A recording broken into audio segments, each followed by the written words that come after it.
Welcome to our channel. TP Link AXE5400 Wi-Fi 6E range extender setup. Plug it in where it makes sense. Find a spot roughly halfway between your main router and the area with weak Wi-Fi. Plug the extender straight into the wall, no power strips.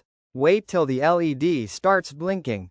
That's it. Don't rush this part. Wait for the light dance. When you power it up, you'll see the LED flashing. Give it a minute for booting. If it doesn't start flashing after about a minute, just unplug it, wait 10 seconds, and plug it back in. Connect to its temporary network. Open your phone or laptop Wi-Fi list. You'll see something like TP Link _extender _4x. Connect to that. Don't worry if there's no internet, you're just linking to the extender itself right now. Open the setup page. Once connected, go to your browser and type this, tplinkrepeater.net. If that doesn't work, use 192.168.0.254. That's the fallback address. You'll land on a setup page. Create a login password, keep it simple but secure. Let it scan for your router. The extender will now scan for your main Wi-Fi networks.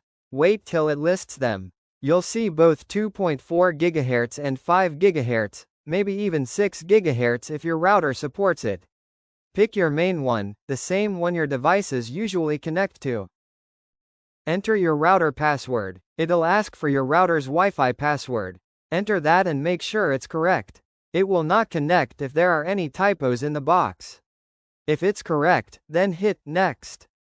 Choose extended network names. You can keep the same SSID, network name, as your main router or make a new one. But if you want to know what's connected to what, rename it with _ext at the end. Wait for the sync. Now it'll link up with your router in about 60 seconds. You'll see a success message or the LED will turn stable. That's the sign it's done. If it fails, check the distance and try moving it closer to the router. Reboot it once. Once it says connected, unplug the extender for 10 seconds, then plug it back in. Just a soft reset to make sure everything sticks. You'll see it reconnect automatically. Test the range. Walk to the weak zone with your phone and connect to the extended network. Check the signal bars. If you're getting solid Wi-Fi now, then it's done. If it still drops, move the extender a bit closer to the router. Thank you for watching.